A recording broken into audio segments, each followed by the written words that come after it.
Bonjour à tous. Alors, je crois que le séminaire a démarré. Donc, bonjour, désolé pour le léger retard au démarrage. Je suis Stéphane Sorbe, sous-directeur des politiques sectorielles à la Direction générale du Trésor. Et voilà, pour ceux qui nous rejoignent, le séminaire NAS, donc, qui est un séminaire co-organisé par la Direction générale du Trésor et l'autorité de la concurrence. Et son principe, c'est de confronter les points de vue d'un économiste et d'un juriste sur un sujet d'intérêt commun qui a trait à des questions de concurrence. Et donc le sujet du jour s'intitule Protection de la vie privée et concurrence. Et nous avons le grand plaisir de recevoir d'abord Monsieur Winston Maxwell, qui est directeur d'études de droit et numérique à Télécom Paris, ancien associé du cabinet Hogan Lovells et avocat au barreau de New York et de Paris. Et Monsieur Fabrice Rochelandais, qui est professeur à l'université Sorbonne Nouvelle Paris 3 et qui est notamment spécialiste de l'économie du numérique et des industries culturelles et de la communication. Et le modérateur de ce séminaire sera Monsieur Aymeric Ponvian, donc, qui est conseiller finance et innovation à la CNIL, Commission nationale de l'informatique et des libertés. Alors, je vais vous donner quelques informations pratiques avant de démarrer le séminaire. D'abord, je vous invite à utiliser l'onglet questions que vous devez voir sur votre droite au fur et à mesure du débat afin de pouvoir poser vos questions aux intervenants. Et vous pouvez voir que vous avez aussi sur la droite un onglet chat sur lequel vous pouvez nous faire part d'éventuels soucis techniques que nous tâcherons de résoudre dans les meilleurs délais.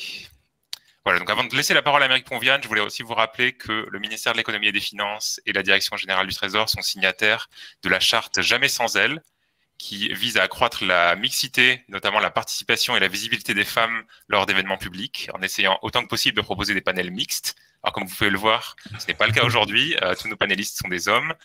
Nous les remercions quand même pour leur participation. Et malgré cette situation d'aujourd'hui, nous voulons réaffirmer notre engagement et celui du ministère en faveur de la mixité. Voilà, donc sans plus attendre, nous pouvons commencer le séminaire. Et donc, je passe directement la parole à notre modérateur, Aymeric Ponvian. Donc voilà, Aymeric, c'est à vous. Merci. Alors, merci Stéphane, bonjour à tous et à toutes.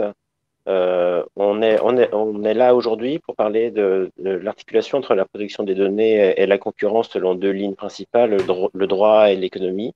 L'économie avec notre panéliste Fabrice Rochelandais, qui est spécialiste de ces questions, et le droit avec l'autre panéliste Winston Maxwell, qui également a beaucoup produit et travaille actuellement sur ces questions-là. Et moi-même, je suis conseiller financier innovation à la CNIL, à ce titre chargé de l'analyse économique plus généralement au sein de la CNIL. Et évidemment, au sein de ces questions, l'articulation protection des données et concurrence a une importance prédominante aujourd'hui.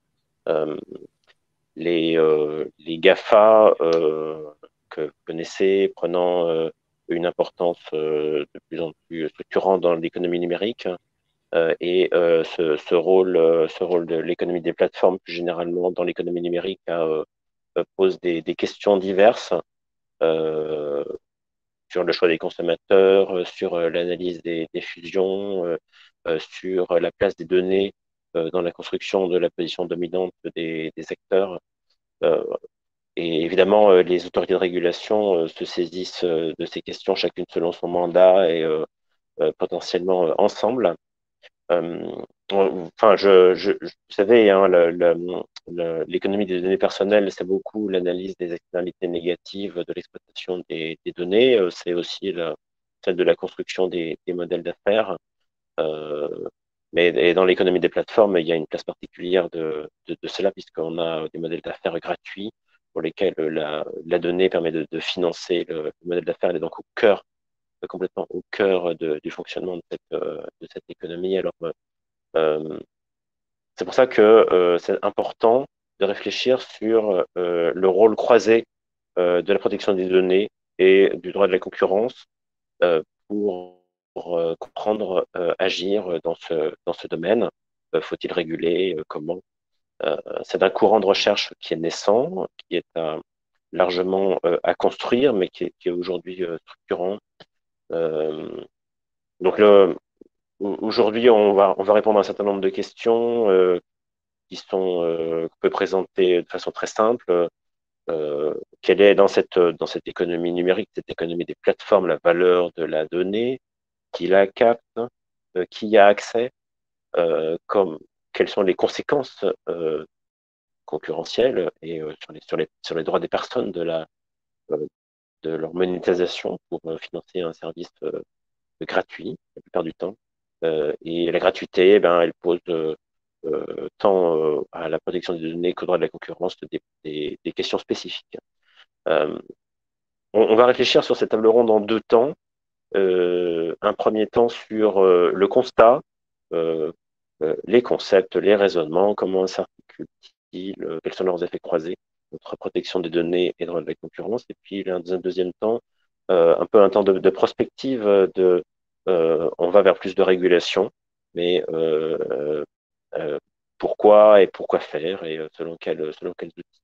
Alors, sans plus attendre, euh, démarrons le premier temps avec Fabrice Rochandet puis Winston Maxwell, que je laisserai se présenter maintenant.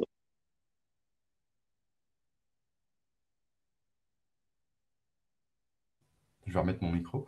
Merci. Attendez, je vais donc lancer une présentation.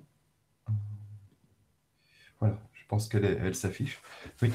Bien, tout d'abord, merci de m'avoir invité à ce séminaire, de pouvoir m'exprimer sur cette question qui est, somme toute, assez compliquée, hein, des relations entre la privacy et donc la protection des données personnelles et la politique de la concurrence, donc je dirais antitrust, c'est plus court, face au pouvoir de marché des plateformes numériques. Voilà, donc alors je m'exprimerai à titre d'économiste. Donc moi je suis professeur à la Sorbonne Nouvelle. Je travaille sur les questions de régulation, droit d'auteur, données personnelles, mais aussi sur ce qu'a évoqué Émeric, les questions de modèle économique, de business model de ces acteurs. Voilà, donc ce double titre, je vais aussi évoquer quelques aspects sur les stratégies, notamment des plateformes. Alors, je voudrais, dans ce premier temps, en tout cas par rapport à la demande donc de la direction du Trésor de ce séminaire, je voudrais évoquer dans un premier temps la question d'abord, qu'est-ce qui pourrait justifier justement une intervention publique à travers l'antitrust et la privacy face à la plateformisation, ce qu'on appelle de plus en plus la plateformisation, donc le côté invasif des plateformes, et puis finalement sa conséquence première et qui nous intéresse ici, je pense, c'est la concentration des données par une poignée d'acteurs au fond, et de poignées d'acteurs qui sont le plus souvent des acteurs sinon mondiaux, c'est difficile de dire mondiaux, mais transnationaux, puisque Google, par exemple, ou certains acteurs ne sont pas présents partout sur la planète. Bref, donc alors, le premier slide. Ouais, voilà. Donc l'idée de départ, c'est que ce processus donc, de plateformisation aboutit à une concentration des données, notamment par les fameux GAFAM, mais pas seulement, hein, mais également des plateformes plus spécialisées, en tout cas dans l'économie numérique, hein, comme Netflix, par exemple, Uber ou Airbnb, ou bien d'autres encore. Et cette concentration, eh bien, c'est amplifiée, je vais essayer de l'expliquer un petit peu, mais c'est surtout amplifié aussi par le mouvement d'acquisition, les mouvements d'acquisition importants, hein, par exemple DoubleClick par Google en 2008, ou les rachats de WhatsApp, Instagram par Facebook.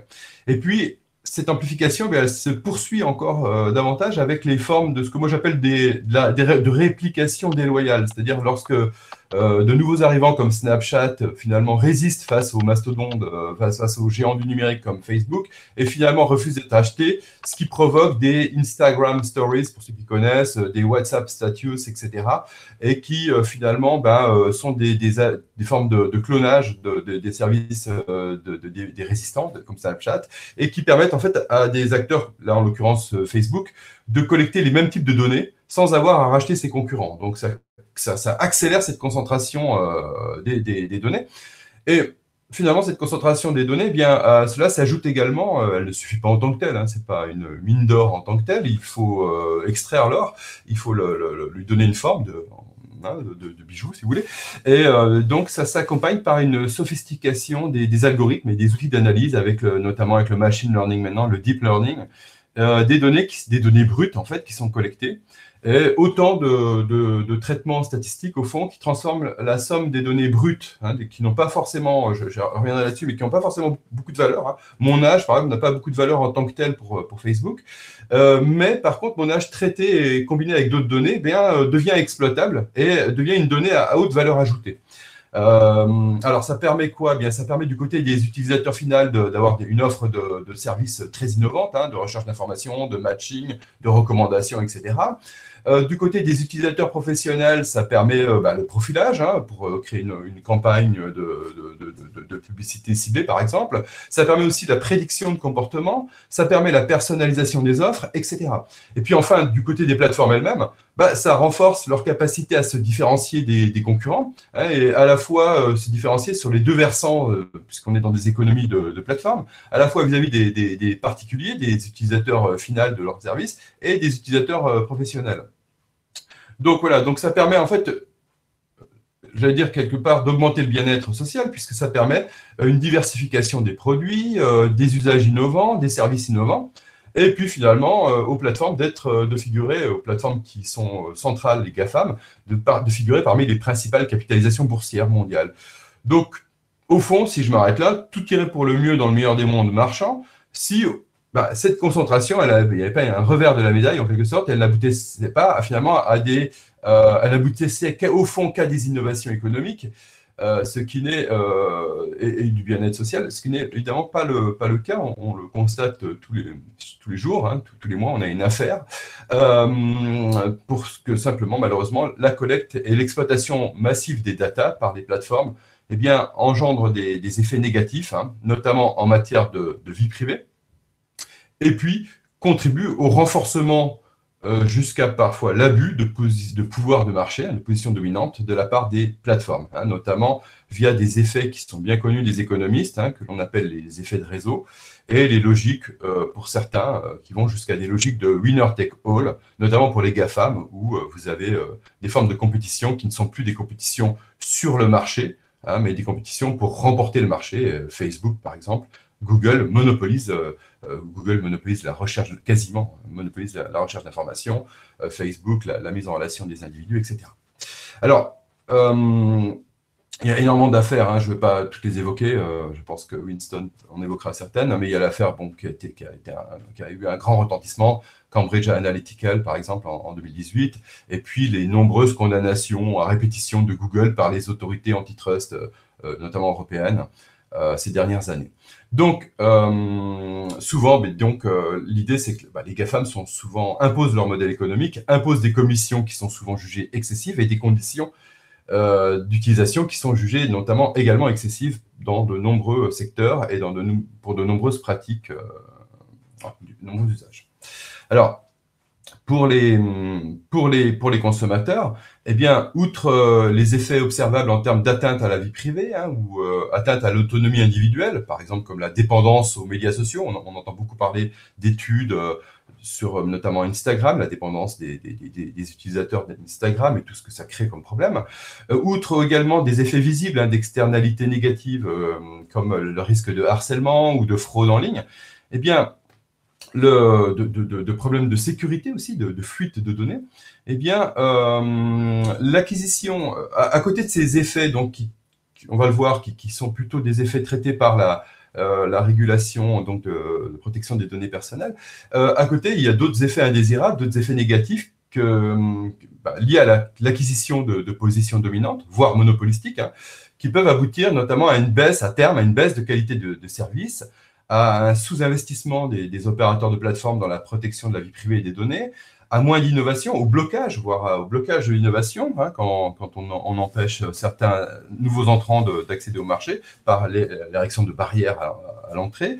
Tout ce qui a été montré notamment dans un rapport qui était des travaux qui étaient assez intéressants du comité Stigler, un comité indépendant de spécialistes, d'experts dans le domaine, qui a été publié en 2019. Hein. J'engage vraiment à lire ce rapport qui quand même répertorie beaucoup des effets négatifs et qui peuvent justement justifier l'antitrust et la privacy comme régulation pour corriger ces effets négatifs que l'on peut désigner sous le terme de défaillance de marché. Alors, pour comprendre ces défaillances, il faut comprendre déjà le marché, comment il se constitue, ce marché des données, justement, hein, qui sont à l'origine de cela et de leurs caractéristiques particulières. Alors, pour comprendre le marché des données, en réalité, il faut comprendre qu'il n'y a pas un marché de données en tant que tel. C'est-à-dire qu'en fait, derrière ce marché, en réalité, il y a deux marchés, sinon trois en fait, mais il y en a deux pour simplifier. Un premier marché, il faut distinguer ces deux marchés. L'écosystème des données personnelles donc, repose sur le marché d'un côté des services qui utilisent ces données. Hein, par exemple, j'ai évoqué la recherche d'informations en ligne, le matching, hein, tous les services qu'on peut trouver qui sont offerts par ces plateformes et leurs partenaires. Et puis, donc, à côté de ce marché des données, des services utilisateurs de données, eh bien, on a le marché des données en tant que tel, où justement sont échangées les données, où interviennent un certain nombre d'acteurs, hein, des agrégateurs, des data brokers, etc., et les plateformes elles-mêmes, qui peuvent être d'ailleurs, qui peuvent cumuler les fonctions. Et d'où peut-être naît le problème, à mon avis, un des problèmes centraux, c'est ce marché des données. En réalité, sont exclus de ce marché les utilisateurs finaux. Vous, en tant que personne, enfin nous, en tout cas, en tant que personne physique, on n'a pas vraiment accès à ce marché. Et on n'est pas forcément des acteurs, on offre nos données, mais finalement, on va le voir, on n'est pas forcément, on est un peu exclu de ce marché. Alors, dans un régime parfaitement concurrentiel, hein, rêvé des économistes néoclassiques purs et durs, eh bien, avec des agents parfaitement rationnels, parfaitement informés, ces deux marchés, le marché des services et le marché des données, seraient déconnectés. Et tout irait bien, puisque la concurrence ferait que les individus pourraient vendre, justement, pourraient se trouver, entrer sur ce marché des données et vendre leurs données à une valeur, hein, une valeur monétaire, recevoir une compensation, au moins une valeur monétaire sur ce marché des données qui permettrait de compenser la perte par exemple, les dommages, compenser la perte de vie privée consécutive à la cession de leurs données. Et puis, donc, simplement en faisant jouer la concurrence. Et donc, on aurait des négociations de gré à gré, hein, dans un monde idéal. Or, ce n'est pas le cas. En réalité, ces deux marchés, marché des services utilisateurs et marché des données, c'est ce que je vais montrer, sont liés et sont liés à un point où on a une forme de ce qu'on appelle des effets de levier qui naissent justement de la concentration des données, de l'exclusion des individus du marché des données, et finalement de la logique d'économie de plateforme, hein, qui a tendance à donc, logique qu'on a appelée historiquement la logique de two-sided market, qui rendent ces deux marchés finalement interdépendants. D'où naît en fait une défaillance de marché, hein, qui fait que les opérateurs de plateforme, par exemple, peuvent imposer aux utilisateurs finaux, voire aux utilisateurs professionnels, d'un côté des contrats de type à prendre ou à laisser, hein, on clique, on accepte ou pas en fond, hein, on a un opt-in par défaut quelque part, et puis pour les utilisateurs professionnels, des commissions, hein, dans certains cas, des commissions, par exemple les fameuses 30% de commissions, en raison justement de leur position de marché.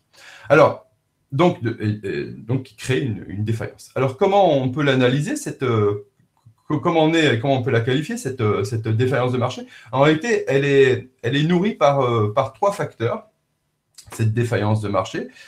Le premier facteur, je l'évoquais au début, c'est qu'en fait, chaque donnée collectée n'a de valeur que si elle est combinée à d'autres données. Hein. Donc, c'est la combinaison de chaque donnée, chaque bribe d'information qui est collectée sur les individus, les utilisateurs des services de ces plateformes et des applications, hein, qui transitent, et des contenus et des services en ligne qui transitent par ces plateformes.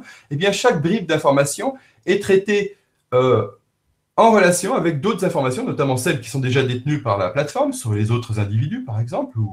Et puis, finalement, en combinant avec tout un tas d'autres informations. Donc, c'est la capacité des données publiques, des données privées, je ne sais pas, par exemple, votre âge, votre revenu, et le fait que vous habitiez pas loin de tel commerce, donc votre localisation, par exemple, et d'autres données, donc la richesse du quartier, l'environnement social dans lequel vous vivez. Tout cela peut être combiné, et c'est cette capacité des plateformes numériques à collecter des données finalement très diversifiées auprès des utilisateurs de leurs services et à croiser ces données entre elles, et puis ces d'autres formes de données privées et publiques, qui les met finalement en capacité à les valoriser, à les traiter, donc, et à les valoriser au plus haut prix auprès de leurs clients professionnels, auprès des annonceurs, par exemple, sous forme de profil, tout en renforçant, donc d'un côté, donc ça c'est pour les plateformes hein, qui vivent de revenus publicitaires, donc on vend donc des profils aux annonceurs, mais également ça conforte leur position d'intermédiaire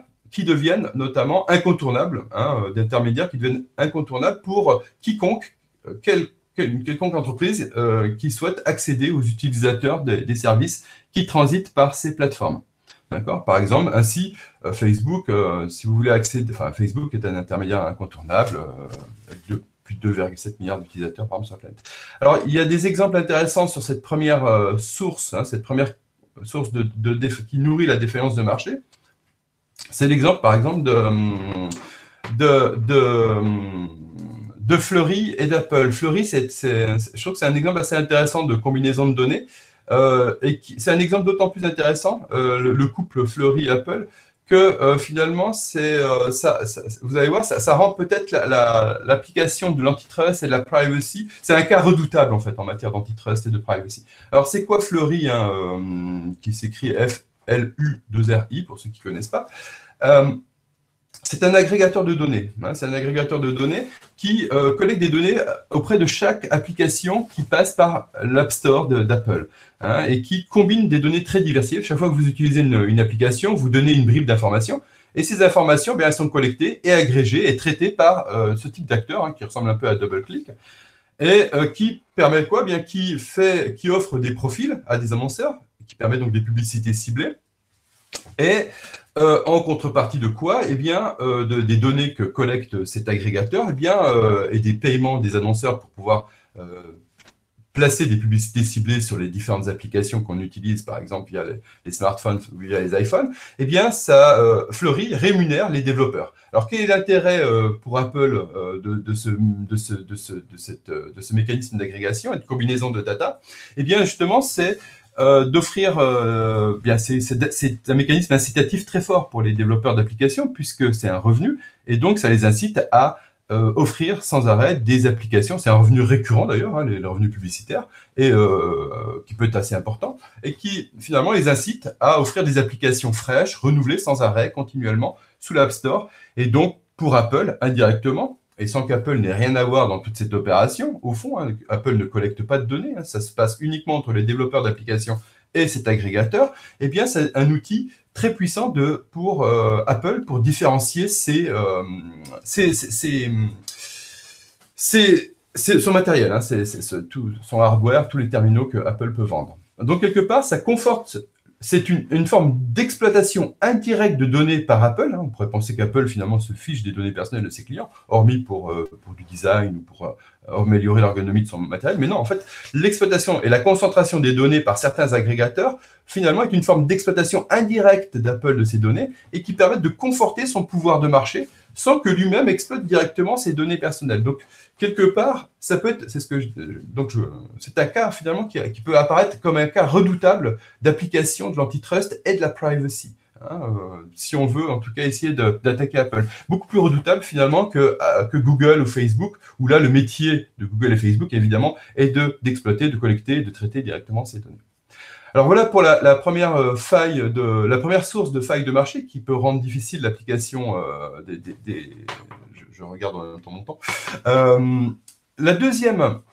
Une deuxième source de défaillance de marché qui va s'ajouter en fait à cette première faille, à cette première difficulté, c'est qu'en fait, ce sont les fameux effets de réseau. En fait, l'idée ici, c'est que quand on collecte des données, en fait, la collecte de données supplémentaires par une plateforme, eh bien, est caractérisée par ces fameux effets de réseau. Ça veut dire simplement plus un opérateur de plateforme collecte de données, plus l'utilité des services, des applications, des contenus offerts à travers sa plateforme augmente. Hein, plus ça permet de différencier, d'augmenter la capacité de différenciation, de personnalisation des contenus, des services, etc., qui transitent, par exemple, par les algorithmes de recommandation, etc., donc toutes les fonctionnalités qui sont offertes par la plateforme.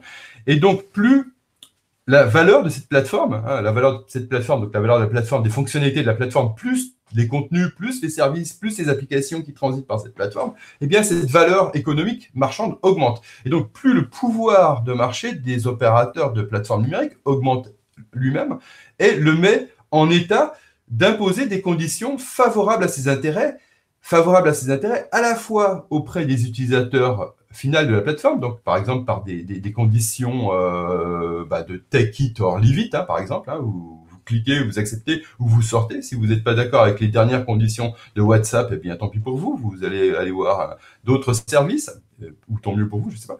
Et à la fois auprès des utilisateurs professionnels, par exemple, à travers notamment des conditions, des commissions ou des tarifications de profil, d'accès au profil des utilisateurs de la plateforme, des utilisateurs finaux de la plateforme.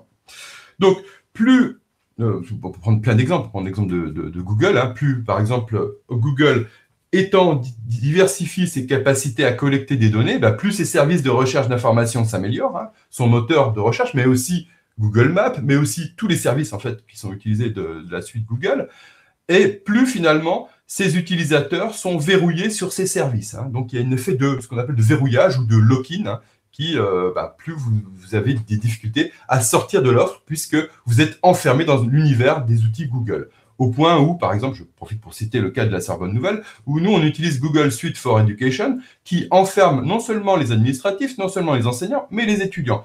C'est un contrat qui est assez impressionnant à ce niveau-là. Donc, on voit bien l'étendue du monde Apple, en fait, du monde, Google, qui étend ses services jusqu'aux universités en France. Bref, donc ça renforce son pouvoir à la fois sur... alors, ce qui est intéressant aussi, ces effets réseau. Plus on a d'utilisateurs, plus on a de données, plus ça, finalement, ça conforte le pouvoir. Et plus ça conforte le pouvoir, plus vous pouvez imposer des conditions, dégager des revenus et conforter et collecter des données, et ainsi de suite, en quelque sorte. Et cela, bien, ça renforce le pouvoir donc de Google, à la fois sur les deux marchés que j'évoquais au départ, à la fois sur le marché des données, puisque je peux imposer mes conditions de collecte, de traitement de données à mes utilisateurs, et à la fois sur le marché des services numériques, donc, puisque je peux, en tant qu'opérateur de plateforme numérique, imposer mes conditions marchandes aux fournisseurs de contenu d'applications. Enfin, troisième, au-delà des effets de réseau, au-delà de la capacité à combiner des données très, très, très hétérogènes, le troisième facteur, la troisième source de défaillance de marché, qui a été identifié par les économistes, c'est que les plateformes, finalement, ne versent sur le marché, je vous le dis au départ, les utilisateurs sont au fond exclus en tant qu'acteurs marchands, sont exclus du processus marchand, du marché des données. Donc les plateformes, elles ne versent en réalité aucune compensation monétaire, aucune rémunération, aucun prix aux individus pour obtenir leurs data, leurs données personnelles. Et donc, l'échange, finalement, on pourrait dire, à la rigueur, bon, c'est un marché de troc, pourquoi pas, ça peut se discuter en disant, c'est des données contre des services et des contenus, mais qu'importe, le coût marginal pour une plateforme numérique de collecter ces données, d'obtenir ces données, le coût marginal, il est quasiment nul. Or, ça crée ce qu'on pourrait appeler un échange inégal quelque part, puisque la moindre bribe d'informations, de données personnelles collectées, améliore même à la marge, améliore la valeur des transactions sur les données sur le marché des data, puisque derrière, ça permet de la vente de profils de clients à des annonceurs, ça permet d'améliorer la qualité des services des applications hébergées sur la plateforme, et donc tout cela met en capacité, renforce sans arrêt la capacité, le pouvoir des opérateurs de plateforme pour exiger des taux de commission élevés, parce que leur fonctionnalité, parce que la qualité des services qui sont offerts sur ces plateformes s'améliore, deviennent même enfermantes, la capacité à verrouiller ses clients s'accroît au fur et à mesure, et donc ça augmente finalement le pouvoir de marché des opérateurs de plateforme. Donc, tout ceci, d'une manière générale, donc cette amélioration des services et des applications contribue à renforcer la valeur de la plateforme et donc le pouvoir de marché de l'opérateur de cette plateforme. Alors, pour finir mon exposé, mon première intervention, si vous voulez, tous ces facteurs, au fond, contribuent à alimenter, en fait, à accroître un pouvoir, aboutissent finalement à un pouvoir de marché qui apparaît disproportionné des GAFAM et des autres plateformes plus spécialisées, et favorise au fond une forme d'effet de levier entre ces deux types de marchés, le marché des données et le marché des services numériques. Pour résumer, les utilisateurs sont verrouillés sur le marché des services, ils acceptent des conditions d'utilisation sur le marché des données, des conditions d'utilisation qui sont parfois d'ailleurs des chartes de privacy, des politiques de confidentialité, des politiques d'utilisation, d'usage des données qui sont parfois illisibles d'ailleurs, même sur un plan cognitif. On n'est pas tous des juristes experts de cela. Et le prix des données brutes, donc, reste nul, quasi nul. Pour, en tout cas, le prix d'acquisition des données brutes sur le marché des données reste quasi nul, ce qui renforce le pouvoir des plateformes numériques et qui leur permet donc d'engranger des surprofits, qui leur permet donc ainsi, en engageant des surprofits en imposant des conditions auprès de ceux qui payent, les annonceurs, les fournisseurs de services, etc., de contenu, eh bien, ça leur permet, ces surprofits, de financer de nouvelles fonctionnalités, de nouveaux services qui vont augmenter la dépendance des utilisateurs sur le marché des services, et puis, par ricochet, celle des fournisseurs d'applications, de contenu et de services, et ainsi de suite. Donc, ce phénomène, finalement, eh bien, il aboutit à un renforcement du pouvoir, à une forme d'effet de levier du marché des données vers le marché des services, et un effet de levier presque réciproque. Et ce phénomène, au fond, eh bien, il est en plus amplifié, on pourrait y revenir après, mais par ce qu'on appelle le fameux privacy paradox, par le fait que finalement, les utilisateurs, en plus, sous-estiment la valeur de leur vie privée, pour des raisons qui ont été bien étudiées par un économiste américain, Alessandro Acquisti, par des psychologues cognitifs, etc., et qui montrent finalement que ces phénomènes font que les individus, en plus, sous-estiment la valeur de leur vie privée. Donc, ça fait qu'amplifier ce mécanisme de verrouillage, en quelque sorte. Et ça amplifie la capacité donc, des plateformes à collecter davantage de données. Donc, on le voit, c'est ce que j'essaie de vous montrer ici, c'est que ça pose un problème en termes d'antitrust et de privacy, à la fois pour les deux types de régulation, puisqu'on voit bien ici que le pouvoir de marché des opérateurs de plateformes numériques et les dommages en termes de vie privée sont étroitement liés, en quelque sorte. D'où la nécessité de régulation et toute la difficulté également. Non seulement ça justifie la régulation, mais toute la difficulté à réguler ces acteurs. Voilà, je m'arrêterai là et on pourra peut-être revenir après sur justement les solutions. Merci Fabrice Rachlandet pour cette intervention. Alors, moi, ce que j'en retiens, c'est que finalement, il y a une sorte dans l'économie des plateformes, il y a une sorte de malédiction du marché biface et avec des effets auto-renforçants finalement que quand une plateforme grossit, elle collecte plus de données, elle a des économies d'échelle, elle a des effets de réseau qui font elle prend une position dominante. Lorsqu'elle prend une position dominante, elle a tendance à exploiter plus les données des personnes et à moins respecter leurs droits et ça introduit des tentations d'abus de position dominante qui finalement ont les deux faces de la régulation, de la concurrence et de la protection des données se dégradent ensemble. Bien que cette malédiction fait que les choses vont dans le même sens. Il y a une collinéarité dans les dommages, c'est ce que tu expliquais. Et donc la question que je voulais poser à Vincent Maxwell maintenant, c'est comment on fait pour est-ce que selon vous, il existe aussi du point de vue juridique cet effet auto-renforçant et comment juridiquement on peut la capter, qu'est-ce qu'on peut en dire?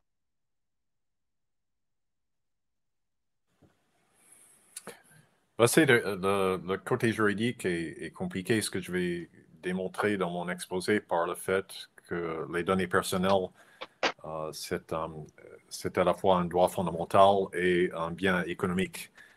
Et les deux, parfois, sont pas... c'est comme mélanger l'eau et l'huile.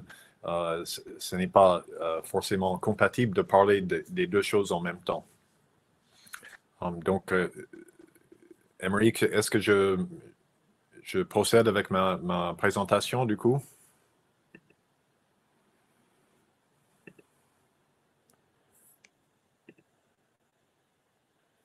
Voilà, vous le voyez? OK. Donc, voilà, je suis directeur d'études droit numérique à Télécom Paris, Institut Polytechnique de Paris. Je co-dirige un programme qui s'appelle Operational AI Ethics, avec 6 disciplines différentes de computer science, stats, maths appliquées, sociologie, économie et droit, pour aborder les problèmes de l'IA et des données. Ma propre spécialité, c'est plutôt la données et droits fondamentaux. Alors,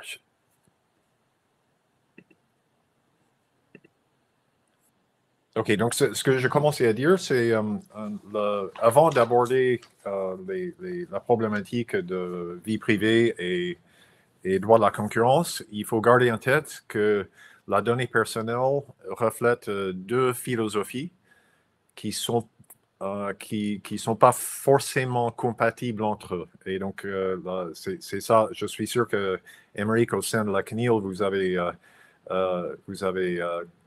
expérimenté, vous avez constaté cela. D'un côté, selon à qui vous parlez, la donnée personnelle est un droit fondamental, donc un bien non économique. C'est une extension de la personne, c'est l'autodétermination informationnelle, c'est relié à la dignité humaine. Donc, parler de la marchandisation ou l'échange d'une donnée à caractère personnel, c'est un peu comme si je vendais un rein. C'est contraire à même la notion de la dignité humaine de dire que je mets mes données à caractère personnel sur le marché. Je dis en passant que aux États-Unis, cet aspect droit fondamental existe, mais c'est seulement dans les relations citoyen-État. Ce n'est pas dans le contexte du traitement privé, genre Facebook. Donc, on a moins cette ambiguïté aux États-Unis dans le secteur privé. Mais en même temps, y compris en Europe, la donnée personnelle est bien une chose économique et on le voit bien même dans le RGPD. Au considérant 9, on voit que l'objectif du RGPD, c'est aussi de faciliter les flux libres de données pour améliorer la concurrence et l'activité économique. Donc, on a deux philosophies qui doivent coexister, qui ne sont pas forcément issues du même monde. Alors, aux États-Unis, cette ambivalence est moins présente dans le secteur privé, en tout cas, parce que l'approche de la FTC en matière de privacy, c'est de s'attaquer à des pratiques déloyales dans le commerce.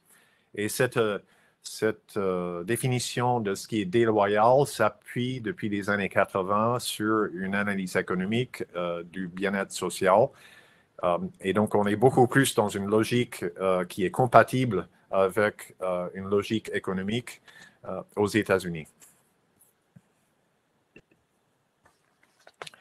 Juste pour illustrer ce point, je voulais vous montrer le considérant 24 d'une directive récente sur la fourniture de contenu numérique pour vous montrer à quel point on est obligé de faire des gymnastiques pour parler des données à caractère personnel. Alors, dans un projet antérieur de cette directive, on a dit tout simplement que les contenus numériques sont parfois donnés gratuitement en échange de données à caractère personnel. Mais après discussion avec les spécialistes en données à caractère personnel, on a dû adoucir le langage pour être sûr qu'on ne considère pas les données à caractère personnel comme un élément de prix ou une marchandise. Donc, on voit à quel point on a tourné le langage pour dire oui, on donne les données en échange d'un service, mais il ne faut surtout pas considérer qu'il s'agisse d'une marchandise. Parce que les données à caractère personnel, c'est un droit fondamental hors commerce. Et on retrouve cette ambivalence un peu partout lorsqu'on parle de l'interface RGPD et droit de la concurrence. Donc, la première question à poser, c'est est-ce que le RGPD est anticoncurrentiel en soi? Donc, il y a des papiers qui démontrent que le RGPD, finalement, favorise les gros acteurs de la place. J'ai constaté en tant qu'avocat aussi que des très grands acteurs sont bien mieux équipés pour se mettre en conformité et puis finalement tirer profit du RGPD que les petits acteurs. Il y a un effet disproportionné aussi sur les startups. Il y a ce blog qui dit la CNIL m'a tué, un jeu de mots sur Omar m'a tué. Et ce n'est pas une critique de la CNIL, c'est plus une illustration que la protection des données à caractère personnel et le RGPD, pour un startup qui se met dans le métier des données, ça peut être une contrainte, une barrière à l'entrée très importante. On a l'autorité de la concurrence qui a dit en 2018 même que la législation sur les cookies, ben, ça favorise les gros qui sont moins dépendants des cookies et qui sont dans une logique de logged environment, donc que les éditeurs indépendants qui, eux, souffrent beaucoup de cette législation. Et puis, récemment, on a une enquête lancée par la Commission européenne. Il y a un procès lancé aux États-Unis à propos d'un programme Google qui s'appelle the Privacy Sandbox, qui, au départ, a, en apparence en tout cas, un objectif tout à fait légitime d'améliorer la protection de la vie privée des internautes. Il s'agit de modification du browser Chrome pour limiter la présence de cookies externes. Mais hélas, cet objectif en apparence louable a été décrié par les concurrents comme un acte anticoncurrentiel. C'est fait pour renforcer le pouvoir de Google et tuer les autres acteurs de l'écosystème de publicité en ligne. Donc, la Commission européenne a dit qu'elle lançait une enquête sur ce sujet. On a le même sujet aux États-Unis avec un procès entre LinkedIn et un acteur indépendant qui s'appelle HiQ Labs. LinkedIn a barré l'accès à HiQ Labs aux données sur LinkedIn en disant que HiQ Labs ne respectait pas le règlement LinkedIn sur la protection des données des utilisateurs. Mais HiQ Labs a rétorqué, oui, mais vous m'avez coupé l'accès, c'est un acte anticoncurrentiel, et HiQ Labs a gagné. Donc, il y a ce paradoxe que lorsque une plateforme essaie de renforcer sa protection des utilisateurs, ben, finalement, ça peut devenir un acte anticoncurrentiel. Alors, en même temps, la RGPD est-il pro-concurrentiel? Ben oui, sur certains aspects, oui. Il y a l'article 20 sur la portabilité des données. À l'origine, même si on ne le disait pas directement, il s'agit d'une mesure pour améliorer la concurrence, réduire les switching costs. C'est présenté comme une action pour améliorer la maîtrise de l'individu sur ces données. Encore, pour réconcilier cet aspect, il s'agit d'une partie de mon corps, ou c'est un droit fondamental, mais en même temps, c'est une mesure qui vise clairement à rendre le switching plus facile. Mais on a vu dans la littérature que l'impact de cette portabilité est assez limité. Hier, je donnais un cours à 30 étudiants de masters. Je leur ai demandé s'ils avaient entendu parler de la portabilité et RGPD. Il n'y a pas un seul qui était au courant. Donc, il y a quand même un problème de mise en œuvre qui a été constaté de ce remède de portabilité. Et dans la deuxième moitié de notre discussion, je pense qu'on va en parler.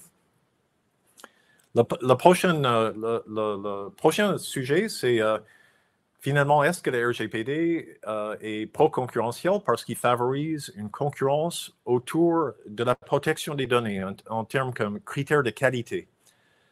Mais là, Fabrice a mis le doigt sur un problème, c'est que La protection des données à caractère personnel, tout le monde en parle, mais en fait, les individus donnent une valeur assez faible, voire nulle, à cette protection lorsqu'on on fait des expérimentations. C'est Acquisti qui a plus travaillé là-dessus. Et donc, on n'a pas vraiment un marché où des acteurs peuvent se différencier sur le niveau de protection des données à caractère personnel. Aux États-Unis, on parle souvent de moteur de recherche DuckDuckGo qui essaie de se différencier avec la protection des données à caractère personnel, mais c'est Stigler en 2019 et d'autres disent que ça ne marche pas tellement. Ce qui est sûr, et comme Fabrice, je vous recommande tous de lire ce rapport de Stigler Committee, ce qui est sûr, c'est que la protection des données à caractère personnel est un élément de qualité. Et donc, si on baisse la qualité, on peut considérer que c'est équivalent à une augmentation du prix. Et donc, en analyse concurrentielle, lorsqu'il y a une absence de concurrence, on peut s'attendre à une augmentation des prix, une baisse de qualité ou des deux. Et ça permet d'appréhender finalement la protection des données à caractère personnel sous un angle concurrentiel. Mais là encore, il faut arriver à mesurer cet effet de baisse de qualité, ce qui pose problème. Alors, il y a des grands points communs de convergence. Un des participants a mentionné les travaux de Orla Linsky et elle a mis en avant les grands liens qui rapprochent le droit de la concurrence et la protection des droits données personnelles.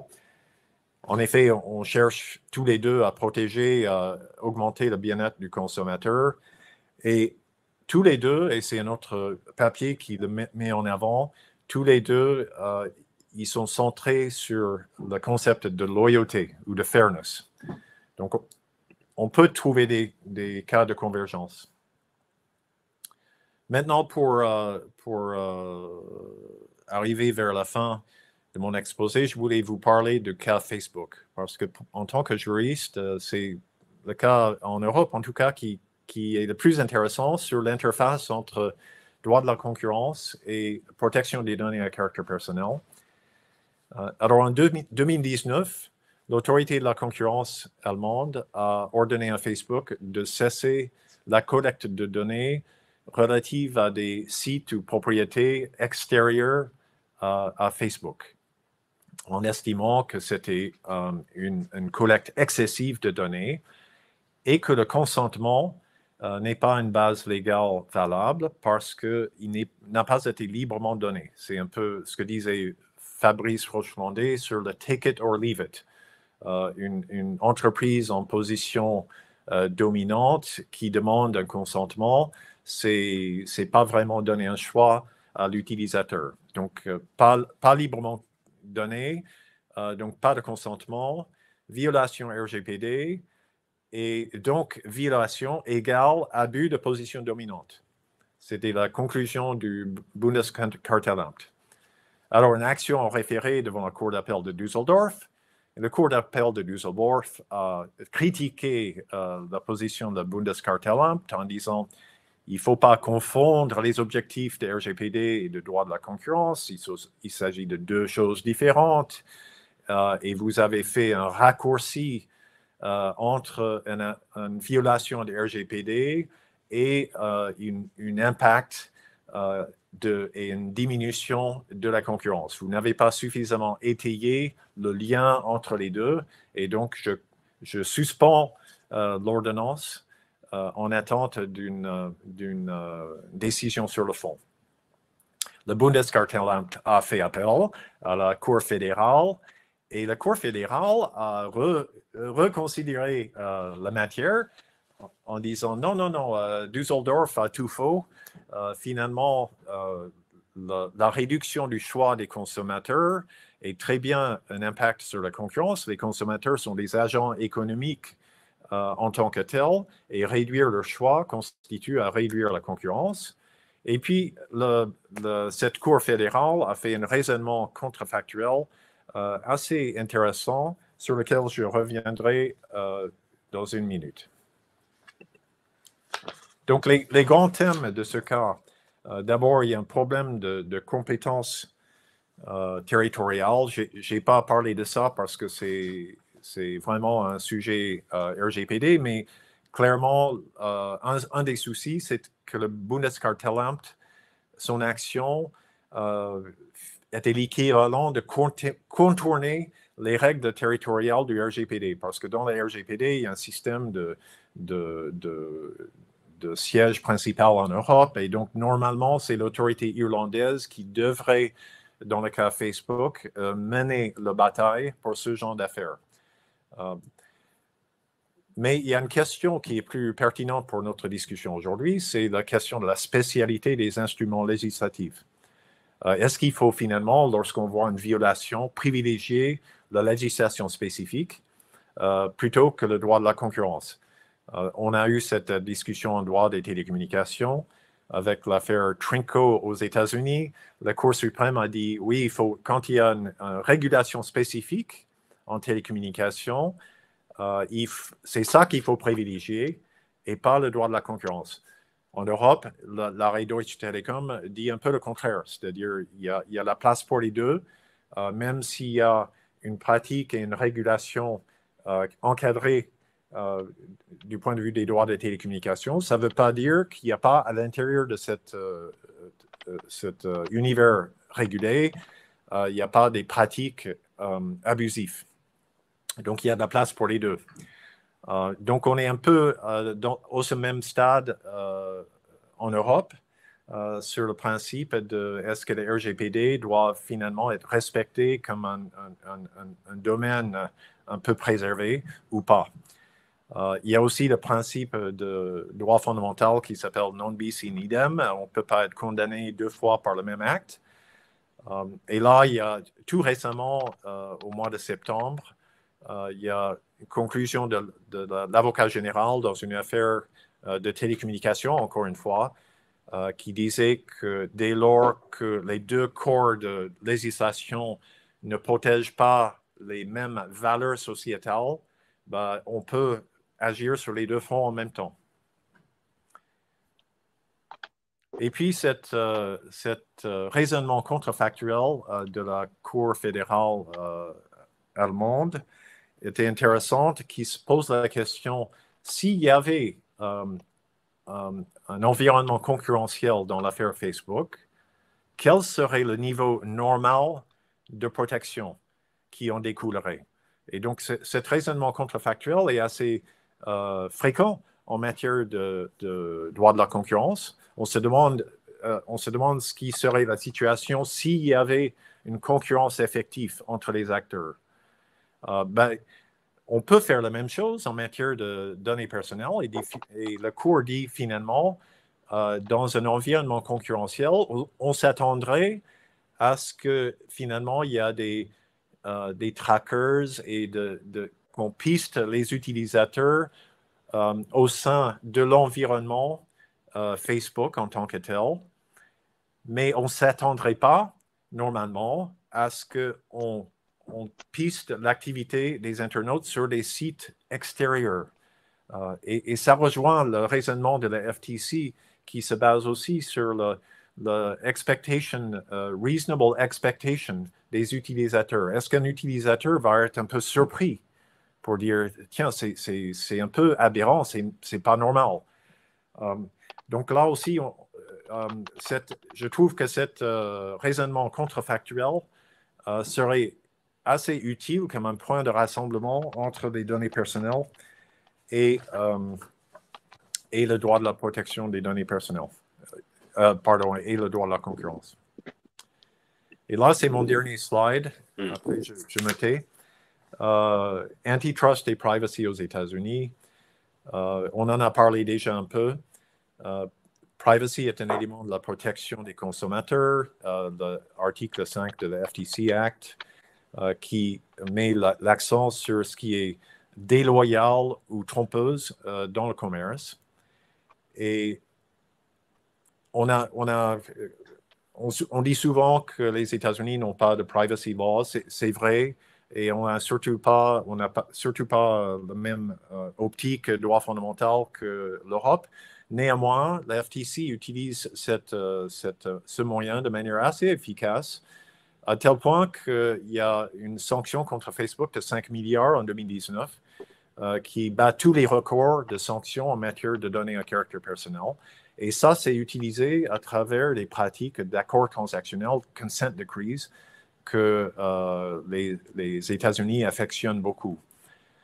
Aux États-Unis, je mentionnais aussi tout ce qui est autour du New Brandeis Movement, c'est-à-dire on s'éloigne un petit peu du Chicago School qui donne uniquement l'accent sur le bien-être du consommateur pour prendre en compte des valeurs sociétales plus larges dans l'antitrust. Lina Khan, qui est maintenant présidente de la FTC, et Tim Wu sont des championnes de cette approche. Et l'affaire HiQ Labs, je l'ai déjà mentionné. Je m'arrêterai là. Merci. Merci à Fabrice Rechandet pour cette présentation très très riche. Je crois qu'on a une bonne carte mentale, comme on dit, de les interactions entre protection de données et données personnelles. Et ce qu'on voit, c'est que il y a l'étude de cette table ronde, c'est que il y a une faille de marché, donc la réglementation sur la protection des données, elle est assise sur des droits fondamentaux, mais elle vient aussi intervenir sur le marché primaire, comme le disait Fabrice, c'est sur la feuille de marché correspondante. Et puis, elle pose la question aussi de est-ce que les outils actuels de co-régulation, on va dire, que Winston, vous disiez qu'il y a quand même plus de convergence que de tension, et que on voit bien avec le cas allemand que la vie privée est un argument dans la qualification d'abus de position dominante, par exemple, et que donc on voit bien que il y a une envie des régulateurs d'appliquer les deux corps de règles ensemble, avec quelle articulation, c'est une autre question, mais après, la question, ça serait plutôt qu'est-ce qu'on fait? Qu'est-ce qu'on fait? Bon, les autorités font de l'enforcement, elles se parlent, elles agissent, mais est-ce qu'on a besoin de plus que l'enforcement de RGPD, d'une part, et puis un corps de droit de la concurrence qui intervient ex post, un peu quand le dommage est déjà fait, en fait. Et on peut le dire aussi de l'action des autorités de protection des données, puisqu'elles interviennent on intervient souvent sur des plaintes, et lorsqu'on est capable de mesurer les conséquences déjà sur les personnes des problèmes qui se posent. Alors, est-ce qu'il ne faudrait pas, c'est le deuxième temps de la réflexion, est-ce qu'il ne faudrait pas réguler plus? Bon, en fait, la question est déjà tranchée. C'est oui, il faut réguler plus, puisque c'est déjà, on s'est déjà lancé là-dedans en Europe et aux États-Unis. Mais comment? Avec quels outils? Et est-ce qu'il faut pas rajouter un troisième, est-ce qu'il faut pas raisonner en triangle avec un troisième sommet qui est la régulation ex ante des plateformes? Protection des données, concurrence, régulation ex ante. C'est ce qu'on fait avec le Digital Market Act en Europe, pour ajouter un outil. Et alors, comment tout ça peut fonctionner, avec quels objectifs on se donne? C'est l'idée d'aller plus loin. C'est une des questions qui se posent aussi, et on avait envie d'en parler. De vous en parler ce matin avec Winston dans le premier temps, et ensuite Fabrice. Oui, la question de qu'est-ce qu'on fait? Bon, il y a déjà le Digital Markets Act qui est bien lancé. Il y a d'autres initiatives de la Commission européenne avec de capitaliser finalement sur l'expérience de PSD2, le DSP2.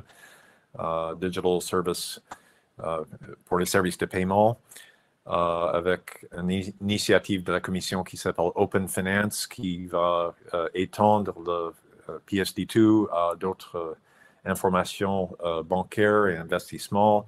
Il y a une proposition de Data Act. Donc, c'est le grand sujet du moment à la Commission européenne, c'est de comment donner un coup de turbo à l'échange des données et un coup de turbo réglementaire en particulier. Donc, il y a deux... on ne peut pas s'empêcher de penser au début des télécommunications où il y avait ce débat entre le droit de la concurrence qui finalement intervient ex post et assez lent, mais c'est normal, et la régulation ex ante qui est rapide, qui oblige une interconnexion, une interopérabilité, c'est un des aspects de Digital Markets Act, et qui est sans doute indispensable. Mais ensuite, le diable est dans le détail. Ce que je constate, c'est que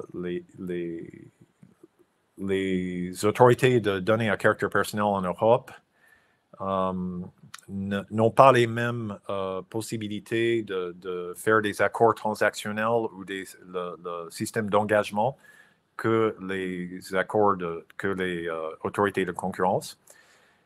Après, il y a le pour et le contre, mais ce que je constate aux États-Unis, c'est que la FTC fait un énorme usage de cet outil, le Department of Justice aussi. Encore une fois, il y a les travers de ce système, hein, ce n'est pas tout bon, mais un des avantages, et je voudrais vous le soumettre, c'est que ça permet d'imposer des remèdes comportementaux avec des séries de surveillance. Juste par exemple, l'affaire Facebook que j'ai mentionnée avec un accord transactionnel de 5 milliards. C'est un accord qui dure 20 ans, qui oblige Facebook à faire des audits externes réguliers sur son système de compliance, de revenir à la FTC avec les audits, de permettre aux officers de la FCC d'aller faire leur propre enquête. Donc, il y a une série d'engagements comportementaux avec des outils de supervision qui est très, très développé. Et ça, c'est typiquement un outil droit de la concurrence. Pour l'instant, la RGPD ne prévoit pas ça. Et c'est là, peut-être, il y a une zone de convergence win-win entre les deux domaines de droit et les deux institutions. Fabrice, peut-être tu as une remarque là-dessus? Là-dessus et sur plein d'autres choses, mais donc là je vais peut-être reprendre ma casquette. Tout à l'heure j'avais ma casquette d'économiste du numérique, là je vais prendre ma casquette d'économiste du droit, de Law and Economics.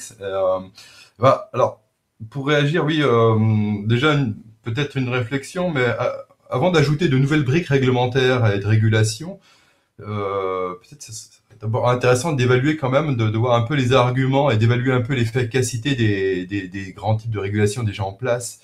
Comme disait un collègue, on passe notre temps à essayer de réguler les plateformes des autres, américaines ou autres, en Europe, mais finalement, ça se passe, ça pourrait être amusant, mais ça se passe souvent ces régulations au détriment des acteurs européens et français.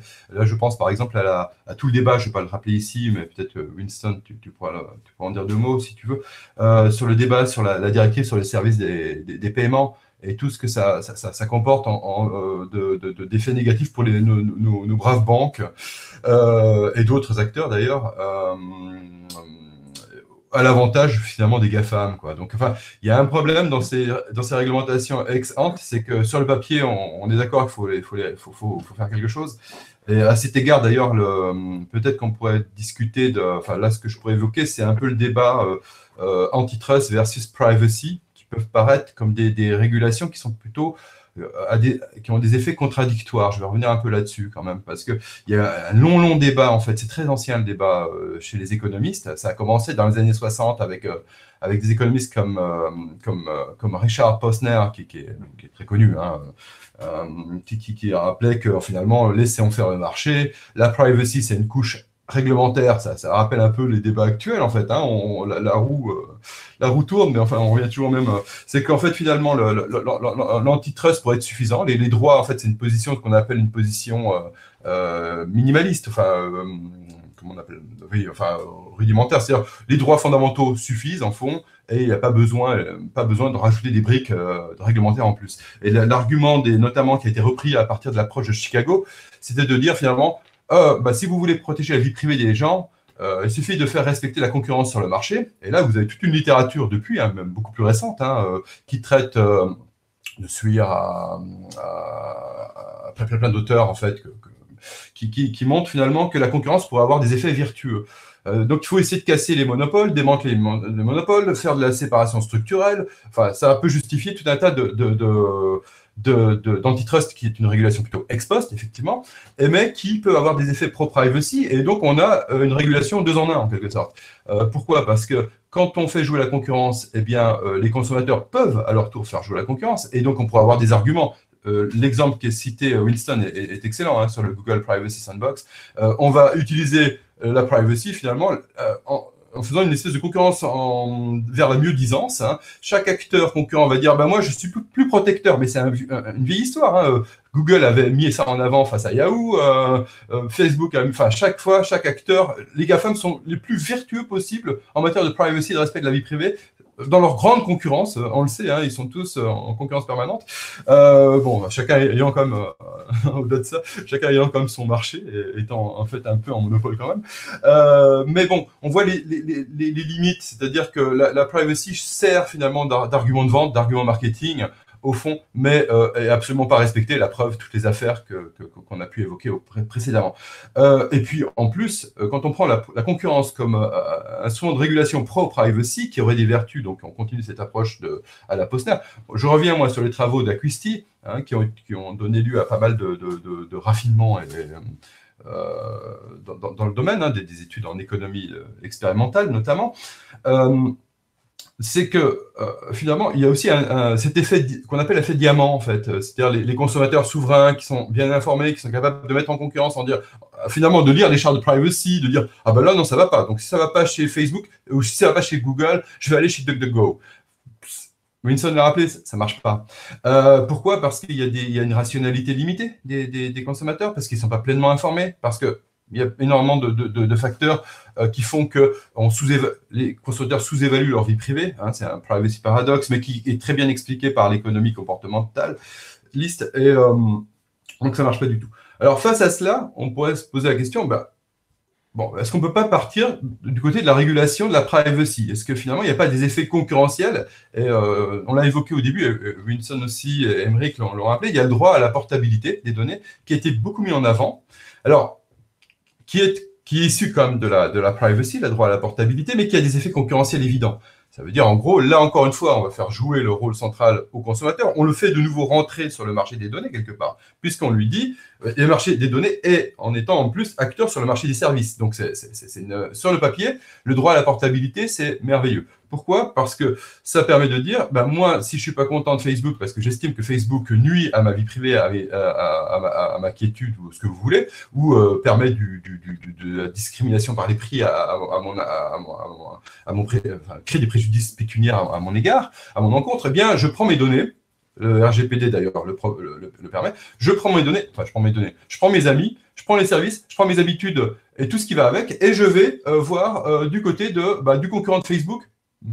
Le concurrent de Facebook. Il est où le concurrent de Facebook? Alors, ça peut marcher. Alors, il y a un très très bon article qui montrait une étude dans Telecommunication Policy qui travaillait sur Spotify et qui montrait que finalement, sur les plateformes qu'on appelle d'innovation, ça peut marcher. Par exemple, les plateformes de contenu de type, par exemple, Spotify, ça peut marcher puisqu'il y a Deezer. Donc, je peux quitter Deezer. Au fond, ce qui m'intéresse moi dans Deezer, c'est pas mes amis peuvent aller aussi sur Deezer. Enfin, on peut bouger assez. Les switching costs seraient peut-être beaucoup moins élevés. En tout cas, c'est ce que tend à montrer cette étude.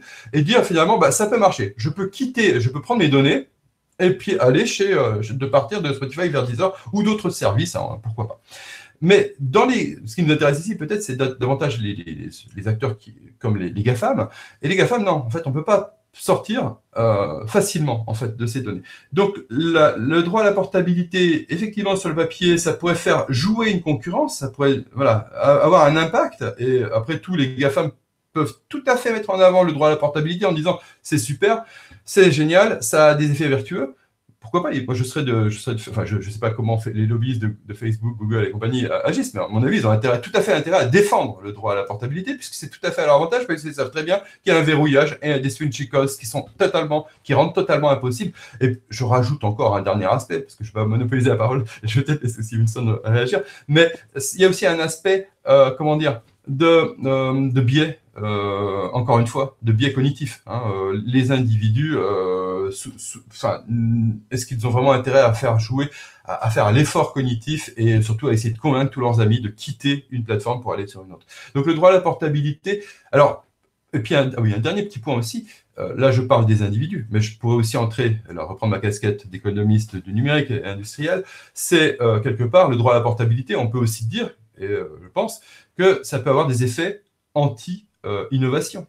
Hein. Pourquoi? Parce que finalement, moi, quel est le cœur de la bête, hein? Qu'est-ce qui se passe à la Silicon Valley et ailleurs? C'est que j'innove, je m'appelle Snapchat, j'innove, j'arrive sur le marché et j'essaye de verrouiller mes utilisateurs. C'est un mécanisme concurrentiel. J'essaye de créer une base et de créer des switching costs. Au fond, c'est de la concurrence. Après, si j'en fais un abus, si je fais des conditions et dans mes conditions, dans ma stratégie, ça apporte soit une baisse de bien-être parce qu'il y a un abus, parce que je demande des commissions exorbitantes aux annonceurs, ou d'un autre côté, je crée des préjudices en termes de vie privée, bon, ça c'est autre chose. Là, la régulation arrive. Mais quelque part, au départ, le droit à la portabilité, il vient en l'encontre d'un premier réflexe, une première stratégie de base. Facebook n'a pas envie de partager ses utilisateurs avec d'autres.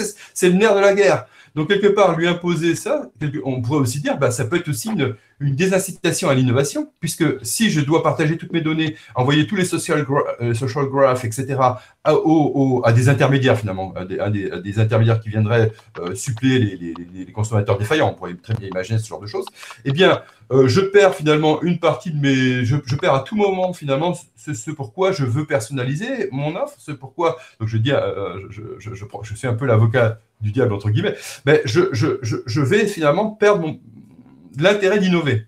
Et quelque part, évidemment, le pouvoir de marché, ce qui peut être un aspect positif. Mais donc, le droit à la portabilité, c'est pas forcément quelque chose de socialement souhaitable, parce que simplement, c'est un coût d'implémentation qui est très fort du point de vue des utilisateurs, des individus, personnes physiques, et puis de l'autre, ça peut être une désincitation à l'innovation.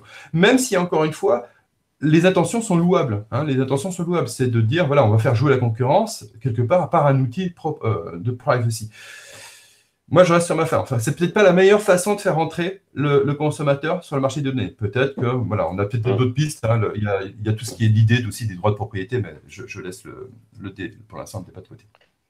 Oui, justement, sur cette question-là, ça pose, on voit bien toute la complexité de la chose, parce que c'est vrai que un marché à concurrence pure et parfaite aussi, il n'est pas nécessairement favorable à l'innovation et il faut créer des droits de propriété, des brevets pour la stimuler, enfin, Schumpeter, tout ça. C'est un peu le même type de question. Et cette question, elle se pose aujourd'hui sur la question du partage des données. Alors, j'avais envie de vous entendre sur cette question aussi dans les 10 minutes qu'on a juste avant les questions du public. Winston, vous avez parlé d'open finance. Fabrice te parlait de portabilité. Et alors finalement, le bon paradigme pour l'Europe, pour le partage des données dans la nouvelle vague de régulation qui arrive, quel est-il? Un paradigme qui respecte à la fois la vie privée et la concurrence. Donc, qu'en pensez-vous? Oui.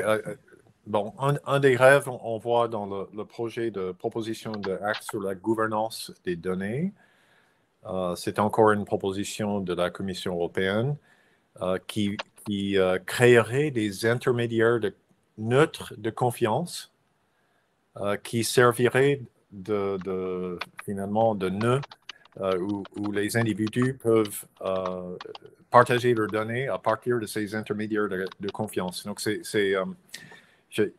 j'ai un peu de mal à comprendre le business model de ces intermédiaires.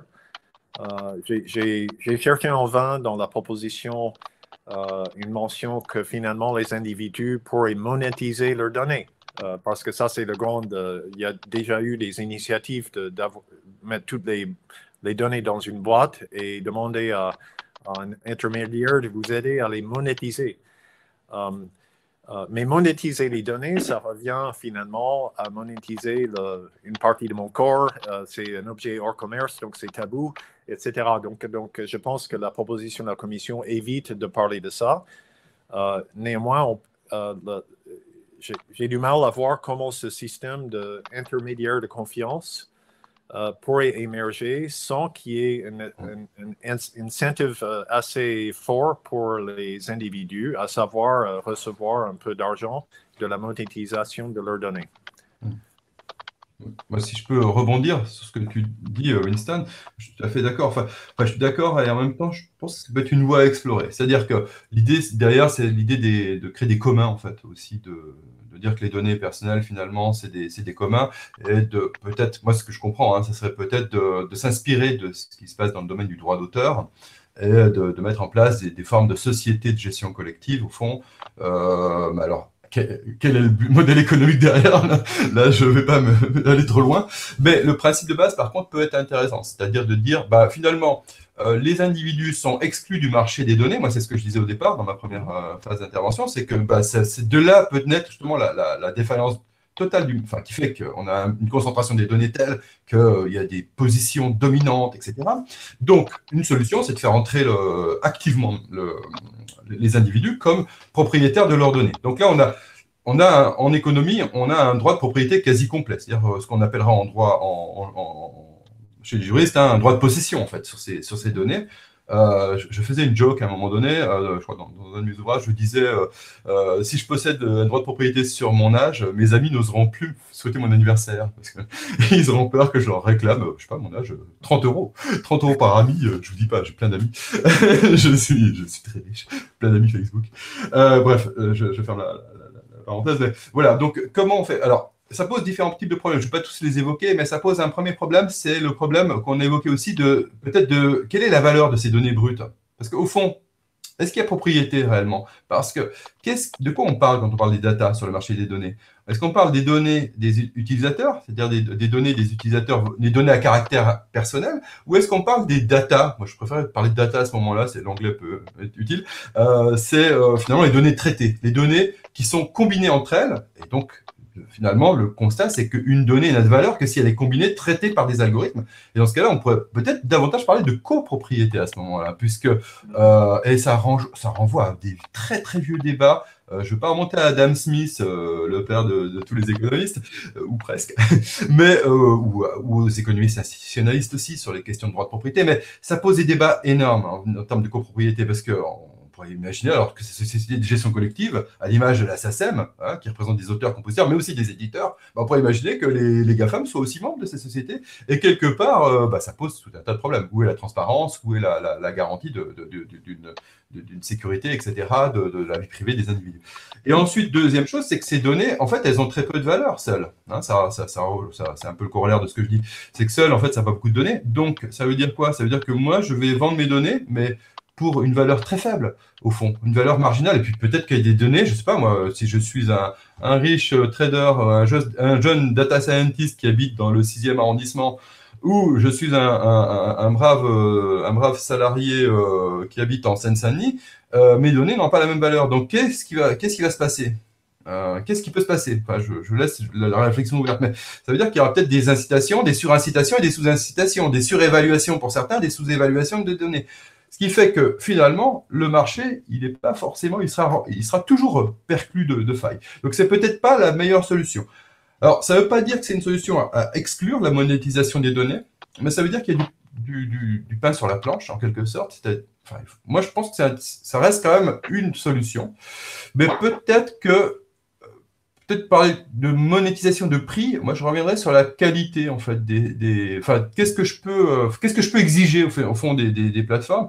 C'est une qualité de service, une qualité de pro-privacy, qu'elles me respectent. Et là, on pourrait imaginer des intermédiaires. On pourrait imaginer plutôt des intermédiaires, des sociétés de gestion collective qui soient là pour faire respecter, mais qui soient très intrusives, mais pour les plateformes, c'est-à-dire qui aillent voir, qui analysent pour les individus, en quelque sorte, les chartes de privacy, qui poussent l'analyse jusqu'au bout et qui représentent des acteurs de la société civile, qui représentent en France la CNIL, etc., etc. On peut imaginer quelque chose de ce point de vue-là. Donc, on aurait bien un commun des données, mais qui ne serait pas là pour traiter les données sous forme de prix. En plus, Winston l'a rappelé, c'est pas forcément une donnée, les données personnelles, la vie privée n'est pas forcément l'article 9, etc. le rappelle, c'est un droit de la personne, donc ça pose des certain nombre de problèmes. Par contre, des communs de données qui soient plus axés, je ne sais pas, mais vers une exigence de qualité, de respect de la vie privée, de qualité des services, etc.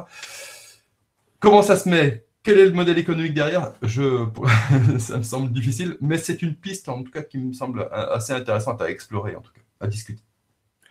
Je voulais juste rebondir en écoutant Fabrice. J'ai pensé à une proposition américaine. Alors, je ne sais pas si c'était dans le Stigler Report ou si c'était une proposition de loi qui obligerait, par exemple, Google et d'autres plateformes à publier annuellement la valeur des données individuelles par utilisateur pour que les gens, parce qu'il y a des moyens de calculer apparemment.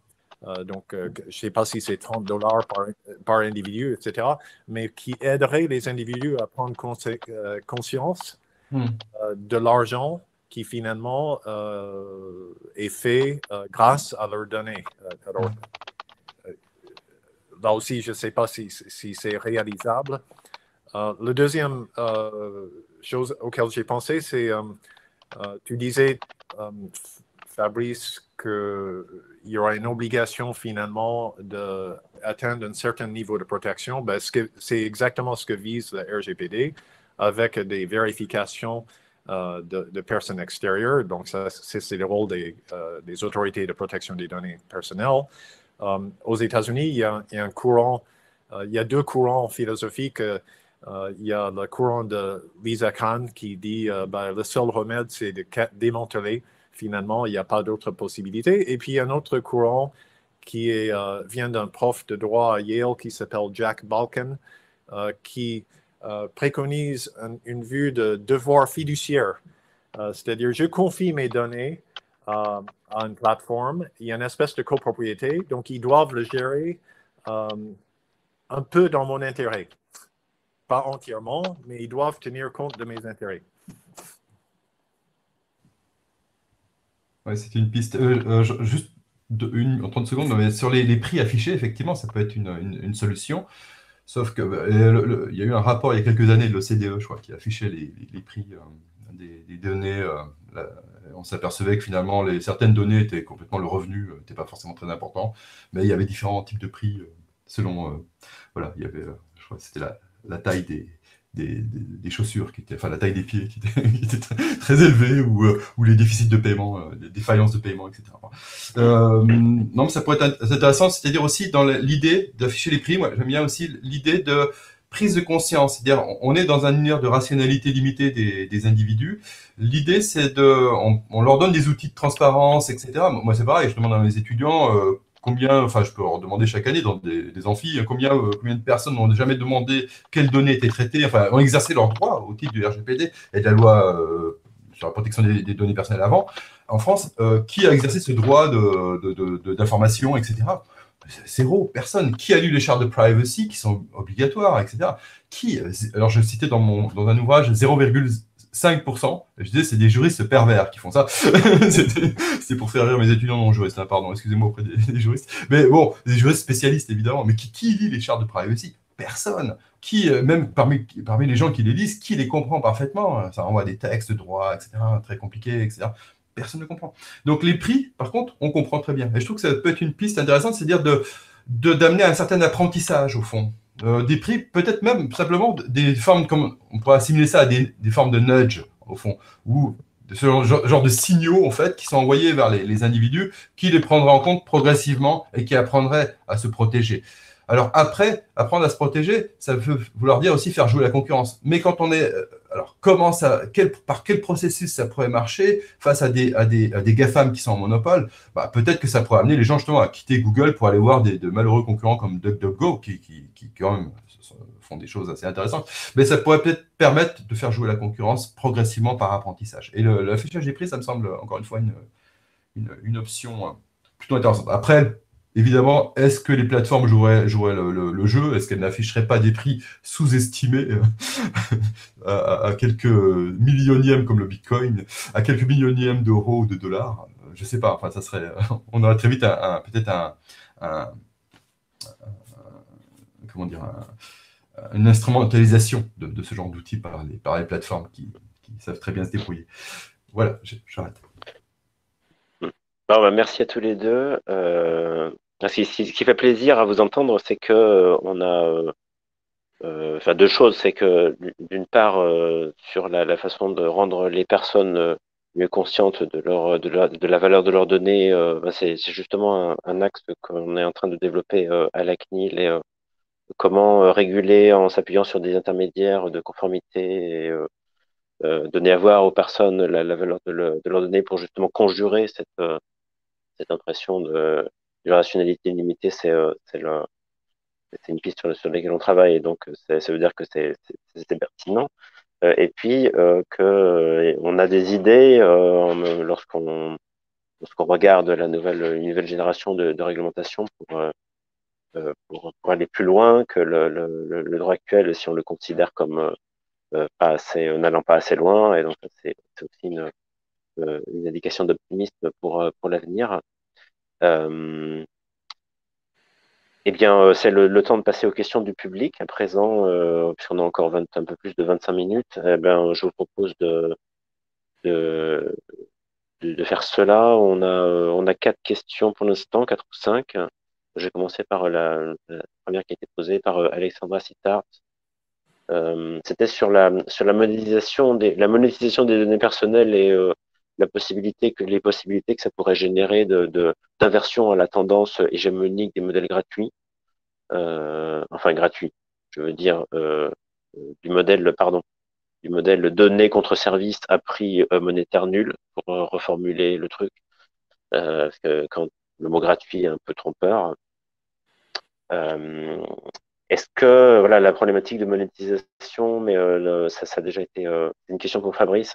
Est-ce que la problématique de monétisation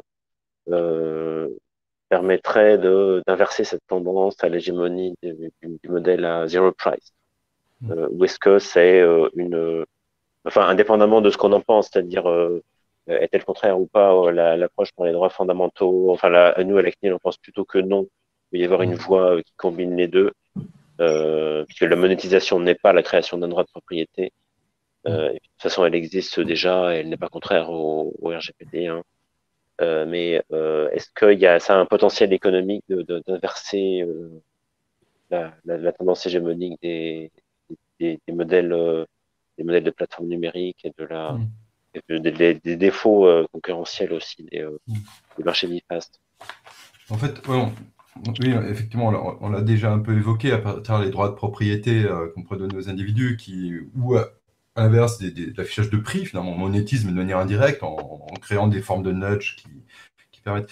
Alors, il y a un autre aspect aussi, c'est est-ce que cette monétisation, est-ce qu'elle a lieu ex ante ou ex post? C'est-à-dire, est-ce que c'est des droits de propriété négociés de gré à gré ou via des intermédiaires entre les individus et les GAFAM? Je me vois bien en train de négocier avec Facebook le prix de, je sais pas moi, de mes orientations, de mes convictions politiques, par exemple. Je ne sais pas du tout quel prix ça a que Facebook sache que je suis de bip.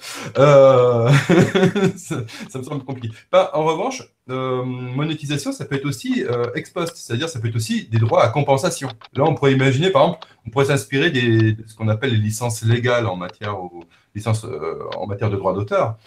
C'est-à-dire la logique cher un autre juriste j'aimais bien quand j'étais jeune et fringant et que je travaillais sur le droit d'auteur, c'était le juge Breyer qui avait écrit notamment la logique du take it now, pay later, hein, la logique de l'essence légale ou des règles de liability, en fait, de responsabilité. Et pourquoi pas? En fait, on pourrait imaginer qu'un usage excessif, en théorie, hein, un usage excessif d'une donnée donnerait systématiquement, automatiquement lieu. On pourrait avoir des formes de smart contracts, si on veut aller très loin, où finalement, je dépasse les limites en tant que GAFAM. Donc, on aurait quand même quelque chose assez poussé au niveau intrusif dans le business model des GAFAM. Il faudrait vraiment des tiers de confiance dans tous les sens. Mais quelque part, je dépasse les limites. Bam, il y a une compensation qui se met automatiquement en place, qui a été négociée au niveau collectif par tout ce que vous voulez, des gouvernements, l'ONU, l'UNESCO, etc., etc. Enfin, tout ce que vous voulez. Vous mettez tout dans la place. Et il y aurait donc cette idée-là. Alors, ça serait, enfin, théoriquement, c'est intéressant parce que au moins, je suis perdant en vie privée, mais au moins j'ai une compensation monétaire en tant qu'individu. Bon, pourquoi pas? C'est une forme de monétisation qui pourrait aussi donner, enfin, ça pourrait comprendre des sommes très vite importantes, hein, puisqu'on pourrait avoir des choses massives, hein, et qui permettraient d'autoréguler en quelque sorte, enfin de réguler en tout cas le comportement des plateformes, puisque moi, par exemple, GAFAM, je règle mes paramètres vers moins de privacy, bah, je sais que ça va me coûter automatiquement, puisqu'il y a une espèce de licence globale, de licence légale qui se met en place. Après, le défaut de ce genre de solution, c'est que c'est les négociations collectives.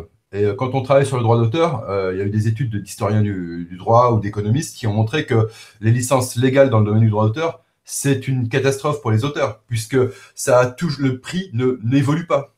C'était le prix enfin, je ne vais pas entrer dans le détail, mais les prix des licences légales, les royalties, enfin les formes de royalties qui étaient perçues sur les disques, n'ont jamais évolué en 70 ans. C'est resté à quelques cents de dollars aux États-Unis. Donc les licences légales, en fait, c'est aussi un phénomène qui a double tranchant, parce que c'est comme c'est négocié collectivement, c'est négocié bien souvent vers le bas, et donc et c'est très peu évolutif, parce que voilà. Donc pourquoi pas? Enfin voilà, j'essaie d'évoquer une autre piste par rapport à ce qu'on avait déjà discuté auparavant. Mais Fabrice, ce que tu dis, on pourrait arriver à la même chose avec les class actions. C'est-à-dire, il y a une violation par Facebook et ensuite, il y aurait des class actions avec des dizaines de milliers, voire des millions de personnes qui chacun réclame 1,50 € ou 10 €. Et ça a été tenté aux États-Unis. Là, le problème, c'est que pour l'instant, les tribunaux n'acceptent pas d'attribuer une valeur monétaire à un dommage virtuel de privacy. Donc, la première étape serait probablement pour le législateur de créer une espèce de statutory damages, comme je crois qu'on fait ça en droit d'auteur, où dit, bon, on n'a pas besoin de prouver un préjudice monétaire, il y a un préjudice virtuel que le législateur fixe.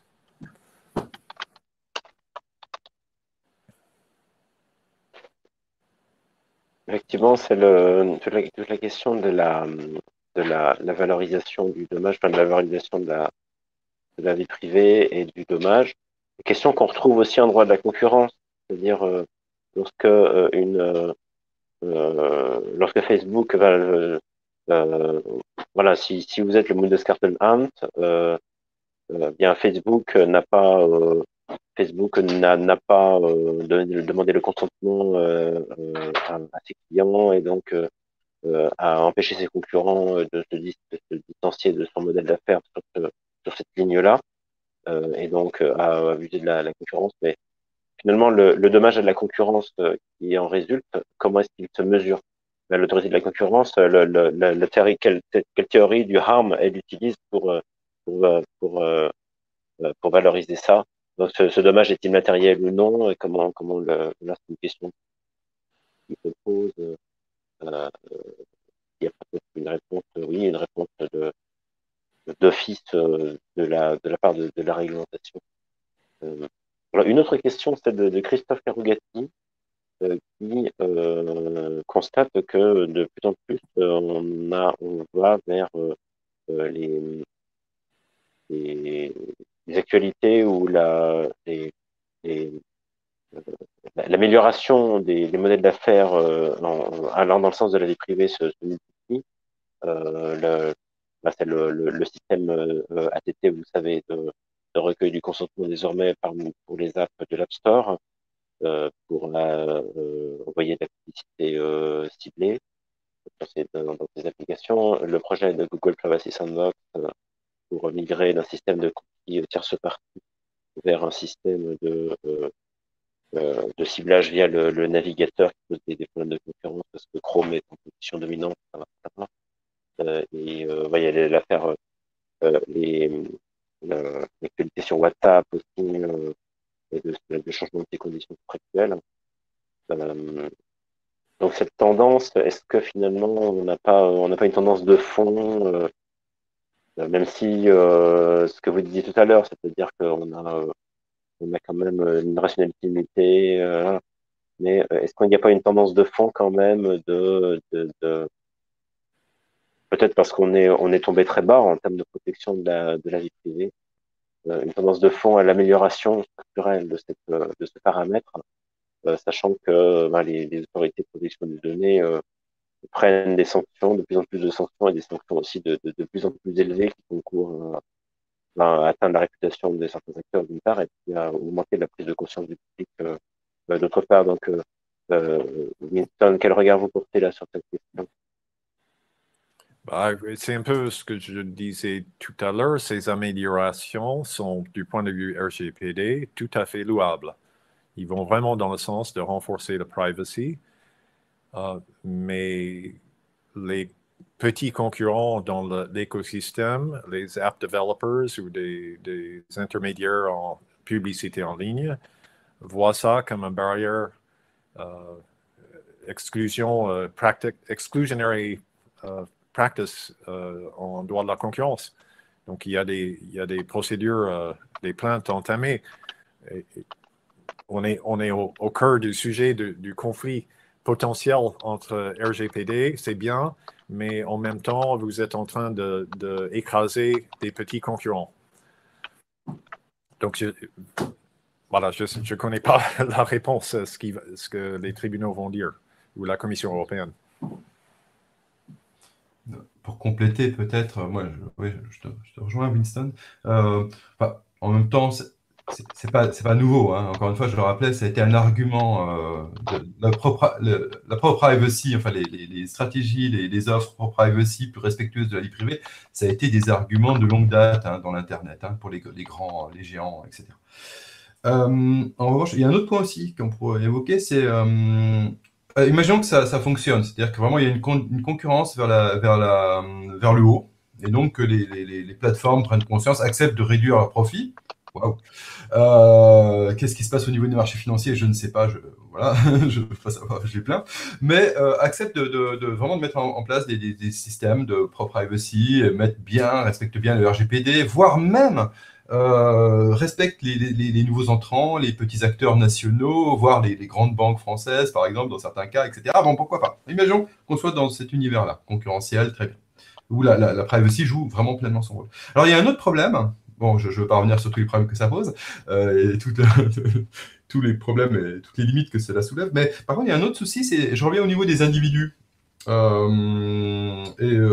Toujours, on leur a cité 4-5 fois au moins à Quisty aujourd'hui, mais justement ou une autre aussi, chercheuse américaine, qui ont mis en avant ce qu'on appelle l'illusion de contrôle. C'est-à-dire que là, en fait, ces outils, vous donnent un sentiment. Ok, on vous demande votre consentement, par exemple, en ligne. Vous allez sur n'importe quelle plateforme, on vous dit, voilà, est-ce que vous consentez, est-ce que vous voulez personnaliser? Donc, vous êtes en train de paramétrer vous-même. Waouh, je voudrais savoir combien de personnes ici ou je sais pas, il faut que j'en fasse un sondage pour de mes étudiants pour savoir qui paramètre ces outils de privacy sur Google ou sur n'importe quel, ou sur Halluciné ou je sais pas où, qui le fait vraiment. Ça, c'est un effort cognitif. Mais même, imaginons qu'on le fasse et qu'on ait, en tout cas, l'illusion pas l'illusion, la capacité à le faire, ne serait-ce que seulement la capacité à le faire. Ça peut créer ce qu'on appelle une illusion de contrôle, qui a été très très bien analysée en économie expérimentale, encore une fois, où finalement, ce qui me préoccupe, c'est d'avoir le contrôle de mes données, qui je les divulgue, etc. Mais en même temps, l'illusion, elle est où? Qui les exploite? Comment elles sont exploitées? Quelle est la chaîne de transfert? Pour quels usages? Ça, j'oublie, je ne sais plus. Et jusqu'où vont ces outils, en fait? Quand vous les observez, est-ce qu'ils vont jusqu'à... Moi, j'ai demandé, à titre personnel, je vous dis quelque chose. mon université, mon email Sorbonne Nouvelle, c'est un Gmail en fait. Hein. Donc j'ai demandé, au titre du RGPD, j'ai demandé à ma présidence et à ma déléguée aux données personnelles, je lui ai demandé communication de mes données. Alors elle m'a pas communiqué mes données, elle m'a communiqué le type de données qui était prélevé. Ce qui n'est pas exactement la même chose. Donc je vais faire une demande de conseil auprès de la CNIL très vite là-dessus. Mais quelque part, j'ai été plus loin. J'ai dit, mais est-ce que je peux avoir le nom des partenaires de Google sur mes données? Et puis de savoir qu'est-ce qu'ils font de mes données, parce que ça part dans le contrat Google Suite qui est respectueux de la RGPD. Il est prévu que ça parte quand même aux États-Unis, ce qui est contraire à HRM2 et compagnie. Mais qu'importe, j'ai demandé tout ça. Je n'ai eu que des réponses très bien faites, mais très artificielles, très waouh. Bref, donc l'illusion de contrôle, enfin moi je suis pas victime de l'illusion de contrôle, mais bon, je fais partie des 0,5% de pervers, mais c'était tout à l'heure, mais quelque part, voilà, ça peut avoir des effets pervers en réalité, oui, c'est ce type de stratégie, Google Privacy Sandbox, etc. Puisque simplement, ça fait oublier aux gens que là, on peut multiplier les points de collecte et vous pouvez choisir les points de collecte les plus sympas, mais qu'est-ce qu'on fait de vos données ensuite? Voilà, qu'est-ce qu'on en fait? Non, effectivement, le propos d'une bonne régulation, c'est lorsque l'information est donnée sur l'utilisation des données et sur les partenaires vers qui elles sont réutilisées, enfin, elles sont transférées, que justement ça permet justement aux personnes de suivre la piste de la donnée telle qu'elle va être utilisée par le service. Donc là, il y a un enjeu de bonne régulation, et puis il y a un enjeu de bon enforcement de la régulation par le régulateur qui est là autour de moi, notamment dans cette salle et dans ce bâtiment. Et autre question, justement, question de François Camax sur l'attitude du régulateur irlandais et la récente décision WhatsApp. Eh bien, ça fait référence à indirectement à la question qui nous anime aujourd'hui, c'est-à-dire finalement qui est le régulateur. Est-ce que c'est celui qui sanctionne le mieux et le plus? Et est-ce qu'il y a pas là-dessus aussi des possibilités pour les autorités de la concurrence et les autorités de protection de données de s'inspirer des pratiques les unes des autres? Winston, vous l'avez dit tout à l'heure avec l'introduction d'un outil de clémence ou de négociation dans le droit de protection des données. C'est vrai que pour répondre à la question, c'est vrai que jusqu'ici, enfin jusqu'à très récemment, l'autorité de protection des données irlandaise était un peu dépassée, il faut bien le dire, par la tâche de réguler les traitements de données personnelles des GAFA qui sont immatriculés chez elle, qui sont établis en Irlande pour l'ensemble des Européens. Et c'est une situation qui est en train d'être traitée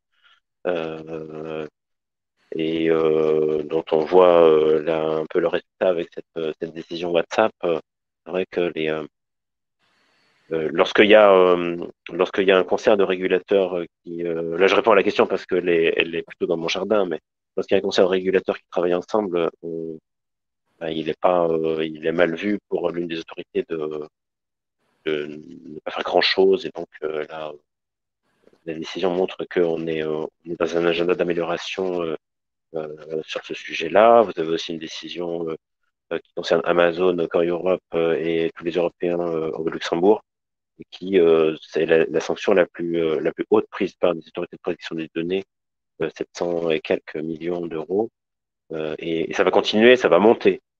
Je peux vous le dire. Et donc on est en train d'améliorer ça. Donc voilà, l'idée aussi, c'est qu'il y a des atteintes à la concurrence, et les autorités, la commission prononcent plusieurs milliards quand c'est nécessaire, et puis il y a les atteintes à la vie privée, elles sont sanctionnées par les autorités de protection des données, et puis elles prononcent aujourd'hui plusieurs centaines de millions, mais on pourrait aller plus loin que ça. En fait. Et là, le truc magique, c'est que nous, on n'a pas besoin de mesurer le harm en termes monétaires pour appliquer notre sanction, puisque le texte du RGPD dit que c'est 4% du chiffre d'affaires mondial Voilà, connaissant le chiffre d'affaires mondial de Google, 180 milliards de dollars, hein, vous faites 4% et puis vous voyez, bon, évidemment, ça serait sur les Européens, hein, mais vous voyez à peu près ce que ça peut donner en potentiel.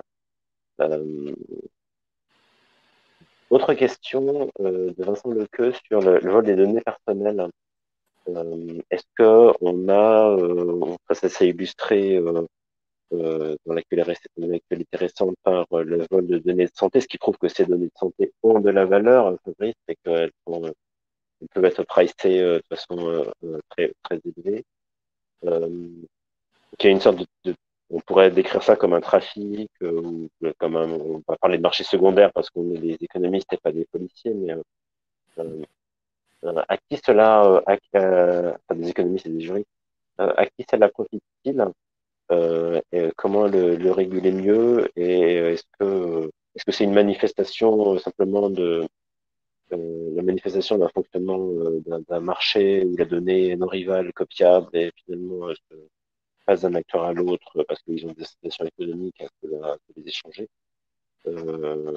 ou est-ce que c'est une pathologie, une faille de marché, et la question pour Fabrice, est-ce qu'on a des Oui. outils pour traiter ça indépendamment de la violation, des outils de violation des données qui sont des outils à la main des autorités de protection des données aussi. Ça montre deux choses. Enfin bon, les vols de données, etc. Ça renvoie à une première chose, c'est justement cette idée de non-rivalité, de problème de non-confinement en fait, des données. Une fois qu'il y a une fuite, c'est un peu comme on appelait ça avec Alain Ralem, un collègue avec qui je publie régulièrement sur ces questions, on appelait ça les effets entre nous, hein, les effets Fukushima, quoi, en fait. Une fois que ça fuit, on peut plus arrêter. Les données sont... Ce qui pose d'ailleurs des problèmes à l'antitrust de ce point de vue-là. Hein. Une régulation ex post dans le domaine du droit d'auteur ou dans le domaine des secteurs traditionnels, enfin je sais pas, de l'industrie, etc. OK, mais dans le domaine des secteurs data-driven innovation, comme on dit, hein, de ces secteurs qui sont tirés par l'exploitation de l'usage des données, les données ne sont pas confinables. Donc, si on corrige le dommage après coup, en réalité, on ne corrige pas le dommage après coup, puisque les données fuitent et continuent à circuler. D'accord. Par exemple, on peut condamner, alors ça pose un problème qui est très lié, c'est comment inciter les acteurs à investir suffisamment dans la sécurisation des bases de données, de leur système, etc. Quand vous avez des acteurs en monopole, une fois qu'ils sont bien établis et que les switching costs et le verrouillage et le lock-in est là, les effets de réseau ils sont en haut de la vague, ils surfent en haut de la vague des effets de réseau. Quelle est leur incitation Ça aussi, on peut se poser la question. Hein, ça rejoint totalement la question de Vincent Lequeux. C'est finalement comment on peut inciter les acteurs à investir suffisamment dans la sécurité des données. Et là, on voit les affaires de fuite qui se multiplient ces dernières années. On peut se poser la question. Donc là, ça pose une question aussi aux régulateurs. Donc ça pose plusieurs questions, hein, à la fois à l'antitrust et à la fois aux régulateurs de la vie privée et des données personnelles.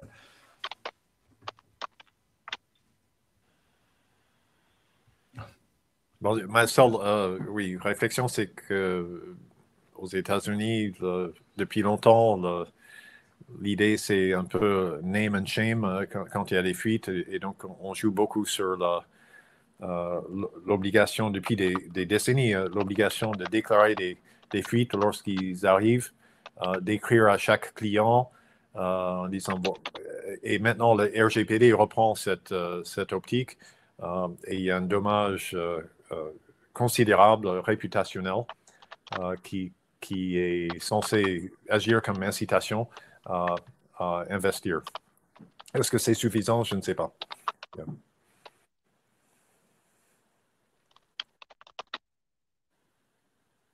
Eh ben, c'est ce que l'avenir nous dira. Le dommage réputationnel, de plus en plus de gens s'y intéressent, les agences de notation, les investisseurs financiers, les business angels, et pas seulement les journalistes et Mediapart. Donc, là-dessus aussi, il y a une dynamique derrière tout ça. Je prends une autre question de Gilles Saint-Romain sur le partage des données, qui disait finalement la meilleure modalité, c'est une question pour Winston parce qu'on faisait des SP2 tout à l'heure, d'Open ou d'Open Finance, vous voulez des deux. le partage des données, la meilleure modalité, qu'est-ce que c'est? Est-ce que c'est une modalité horizontale? Portabilité, ses limites, mais ça peut être autre chose aussi. Ou est-ce que c'est une modalité sectorielle, à l'image du paradigme open banking? Je rappelle, hein, open banking, c'est lorsque un client qui est bancarisé chez une banque A veut avoir recours à un service innovant presté par une fintech B, les clients à la fois de A et de B. L'open banking oblige la banque A à révéler les données à B du client A pour que B puisse rendre au client le service que celui-ci demande. Donc il y a une obligation sectorielle d'accès aux données qui est toujours sous le contrôle du client, puisque le client a demandé à B d'avoir un service. C'est une autre façon que la portabilité de donner le contrôle à la personne, mais c'est aussi une. Donc qu'est-ce qui est le meilleur dans cette Ben, je suis un peu biaisé par mon expérience en télécommunication et je dirais qu'on ne peut pas se passer d'une approche sectorielle parce qu'en télécommunication, on commençait avec des grands principes de interconnexion et accès. On avait des problèmes de partage de données pour les annuaires et on est tout de suite dans le détail de sectoriel. Pour déterminer qu'est-ce que ça veut dire l'accès, quelle partie du service peuvent avoir accès à quoi, comment est-ce qu'on organise, et on est immédiatement dans les entrailles des réseaux de télécommunications. Et donc, à mon sens, pour être effective, une approche sectorielle est incontournable.